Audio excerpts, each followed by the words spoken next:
بسم اللہ الرحمن الرحیم نحمده ونصلی علی رسولہ الکریم اما بعد فاعوذ باللہ من الشیطان الرجیم بسم اللہ الرحمن الرحیم وقال الرسول یا رب ان قوم اتخذوا هذا القرآن مہجورا صدق اللہ العظیم۔ اللہ کے پیارے نبی حضرت محمد صلی اللہ علیہ وسلم کا اس مذکور آیت میں اللہ پاک سے اپنی امت کے بارے میں شکوہ ہے۔ اب یہ شکوہ دو طرح سے ہو سکتا ہے۔ ایک یہ کہ حضور نے اپنی زندگی میں ہی اللہ سے شکوہ کیا اور اپنی امت کی بیزاری کا ذکر فرمایا کہ وقال الرسول، رسول اللہ صلی اللہ علیہ وسلم نے اللہ سے شکوہ کیا، یا رب، اے میرے رب، ان قومی، کہ میری قوم، میری امت، میرے اپنے۔ یہاں شکوہ اپنوں کے بارے میں کیا جا رہا ہے کہ میری امت ھذا القرآن، اس عظیم قرآن، عظمتوں والے قرآن، بلندیوں اور رفعتوں والے قرآن اور بام عروج پر پہنچانے والے قرآن کو مہجورا، ایک فضول چیز، بے معنی اور لغو اور اسی طرح بیہودہ چیز سمجھ کر چھوڑ بیٹھے ہیں۔ یہ شکوہ حضور صلی اللہ علیہ وسلم کا اپنی امت کے بارے میں رب تعالیٰ سے ہے، تو اس لیے ہمیں چاہیے کہ ہم حضور صلی اللہ علیہ وسلم کے اس شکوہ کو دور کریں اور قرآن کو سمجھیں۔ لیکن اگر یہی شکوہ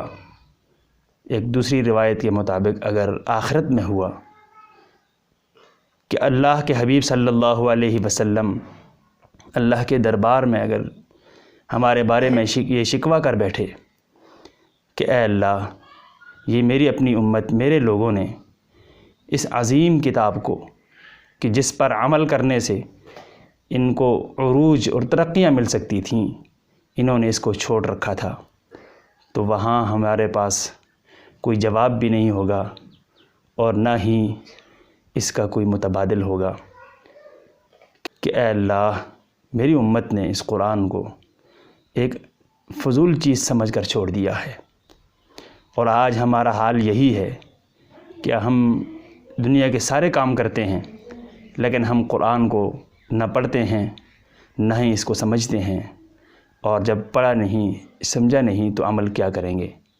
اسی وجہ سے آج ہم ساری قوموں کے سامنے ذلیل اور خوار ہوئے ہیں۔ مسلم شریف میں حضرت عمر رضی اللہ تعالی عنہ سے روایت ہے کہ رسول خدا صلی اللہ علیہ وسلم نے ارشاد فرمایا کہ ان اللہ یرفع بہذا الکتاب اقواما ویضع بہ آخرین۔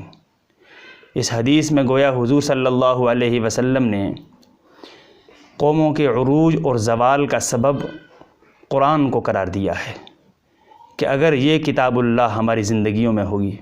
اس کے احکامات پر ہم عمل کریں گے، اس کو پڑھیں، پڑھائیں گے، اس کو سیکھیں گے، اس پر عمل کریں گے، تو اس کی وجہ سے ہم ساری قوموں میں بلند مقام پر ہوں گے۔ لیکن اگر ہم نے قرآن کو چھوڑ دیا تو پھر ہم ذلیل اور خوار ہو جائیں گے۔ اب اس کی مثال ہمارے سامنے ہے۔ حضور کے زمانے میں اور حضور کے بعد صحابہ کرام رضی اللہ تعالی عنہم اجمعین نے اس کو مضبوطی کے ساتھ پکڑا، تھاما اور اس پر عمل کیا، تو کئی سو سال وہ ساری دنیا میں حاکم بن کر، اور دنیا کی لگام ان کے ہاتھ میں تھی اور وہ عزتوں کی زندگی گزار کر گئے۔ لیکن جب سے ہم نے قرآن کو چھوڑا اور قرآن کی تعلیمات پر عمل کو چھوڑا تو اس وقت سے ہم ذلیل اور خوار ہو رہے ہیں۔ شاعر مشرق علامہ اقبال رحمہ اللہ تعالی نے اس حدیث کا خوب ترجمہ کیا ہے اپنے شعر میں کہ وہ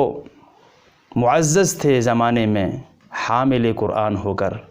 اور ہم ذلیل اور خوار ہوئے ہیں تارک قرآن ہو کر۔ کہ صحابہ کے ایک ہاتھ میں تلوار اور دوسرے ہاتھ میں قرآن تھا، تو انہوں نے ترقیاں ہی ترقیاں ان کا مقدر بن گئیں، لیکن ہم نے قرآن کو چھوڑا اور ہم ذلتوں کی پستیوں میں جا گرے۔ اور علامہ رحمہ اللہ تعالیٰ نے ایک دوسرے شعر میں کیا ہی خوب کہا کہ خار از مہجوری قرآن شدی، شکوائے سنج گردش دوران شدی، کہ آج ہم قرآن کو چھوڑ کر خار ہو گئے ہیں، ذلیل ہو گئے ہیں اور پستیوں میں گر چکے ہیں، اور اپنی اس خاری اور اس پستی کا سبب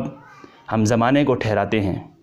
تو کیا زمانہ بھی کسی کو پست یا ذلیل کرتا ہے؟ نہیں، بلکہ ہم نے قرآن کو چھوڑا ہے اور یہی قرآن ہماری ذلت کا سبب بن گیا۔ اور ہے جو شبنم بر زمین افکندہ، در بغل داری کتاب زندہ، تو ہم تو اس شبنم کے قطروں کی طرح ذلیل ہوئے زمین پر پڑے ہیں کہ جس پر لوگ پاؤں کے ساتھ چلتے ہیں اور شبنم کو پاؤں میں رونتے ہیں، اسی طرح آج ہم بھی روندے جا رہے ہیں۔ اور اس کا حل کیا ہے؟ حل بتایا کہ در بغل داری کتاب زندہ،